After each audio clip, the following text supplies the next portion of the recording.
Okay, അപ്പോൾ വീഡിയോയിലേക്ക് സ്വാഗതം.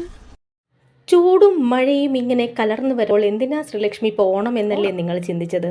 ഓണത്തെക്കുറിച്ച് നമ്മൾ ഇപ്പോഴേ ചിന്തിക്കണ്ടേ? എങ്കിലല്ലേ ആഘോഷം ഗംഭീരമാക്കാൻ പറ്റൂ.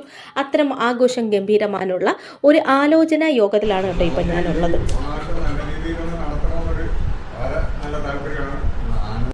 അതെ, പരിപാടി ഗംഭീരമാക്കുക എന്നുള്ളതാണ് നമ്മുടെ എല്ലാം ലക്ഷ്യം. അപ്പം 66-ാം കോട്ടയ്ക്കകം ഓണാഘോഷം ഗംഭീരമാക്കാനുള്ള ആലോചന കമ്മിറ്റിയാണിത്. ഇതിൽ വനിതാ കമ്മിറ്റി രൂപീകരിച്ചു.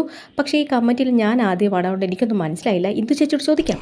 നമ്മൾ ഈ 66-ാമത് ഓണാഘോഷ കമ്മിറ്റിയിൽ നമ്മൾ എടുത്തിരിക്കുന്ന പുരുഷന്മാരിൽ പിന്നെ പ്രസിഡൻ്റായിട്ട് ഷാജിക്കുട്ടനെയും അതുപോലെ തന്നെ സെക്രട്ടറി ആയിട്ട് പുഷ്പൻ ാണ് എടുത്തിരിക്കുന്നത്.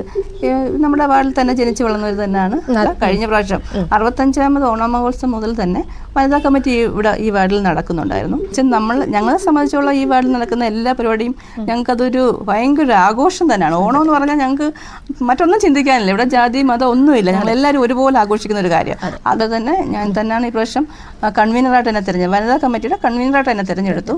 അതുപോലെ തന്നെ എല്ലാ പ്രാവശ്യവും കഴിഞ്ഞ പ്രാവശ്യം ഞങ്ങൾ പിന്നെ ഒരു ദിവസം മാത്രമായിരുന്നു നമ്മൾ സ്റ്റേജ് പ്രോഗ്രാമിന്റെ ഒരു പങ്കാളിത്തം സ്ത്രീകളെ ഏൽപ്പിച്ചുകൊണ്ട്, അതായത് ക്ലാസിക്കൽ നൃത്തങ്ങളും കാര്യങ്ങളും വരുന്നവരുടെ കാര്യങ്ങളൊക്കെ ചുമതലപ്പെടുത്തിക്കൊണ്ട് ഒരു വനിതാ സുഹൃത്ത് തന്നെ ആയിരുന്നു പ്രവർത്തിച്ചത്. അത് കല എന്നാണ് എൻ്റെ പേര്. അത് നല്ല രീതിയിൽ എല്ലാ കാര്യങ്ങളും മുന്നോട്ടെല്ലാം കൊണ്ടുപോയി. അന്നേരം അതിന് നല്ല റിസൾട്ട് ആയിരുന്നു. അന്നേരം ഈ പ്രാവശ്യം ആ ഒരു കമ്മിറ്റി അങ്ങനെ എടുക്കാതെ മൊത്തത്തിൽ ആർട്സ് കമ്മിറ്റി സ്ത്രീകളെ ഏൽപ്പിച്ചുകൊണ്ട്, കഴിഞ്ഞ പ്രാവശ്യത്തെ ആ പരിപാടി ഭയങ്കര വിജയമായതുകൊണ്ട് ഈ പ്രാവശ്യം ഒരു ആർട്സ് കമ്മിറ്റി സ്ത്രീകളെ സ്റ്റേജിൽ നടക്കുന്ന എല്ലാ പരിപാടികളും മുന്നോട്ട് കൊണ്ടുപോകാനായി സ്ത്രീകളെ ഏൽപ്പിച്ചിരിക്കുകയാണ്. അങ്ങനെ ഒരു ഉത്തരവാദിത്വം കൂടെ ഉണ്ട്.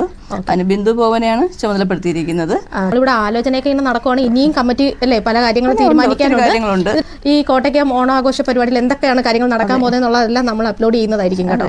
കാരണം കോട്ടയ്ക്കകം ഓണാഘോഷത്തെ കുറിച്ച് അറിയാൻ ആഗ്രഹമുള്ള ഒരുപാട് പേരുണ്ട്. തീർച്ചയായും അപ്പുക്കുട്ടനൊക്കെ പുതിയ തലമുറയാണ്. ഇതുപോലെ പഴയ തലമുറയും പുതിയ തലമുറയും ആഘോഷിക്കുന്നതാണ് കോട്ടയ്ക്കകം ഓണ മഹോത്സവം.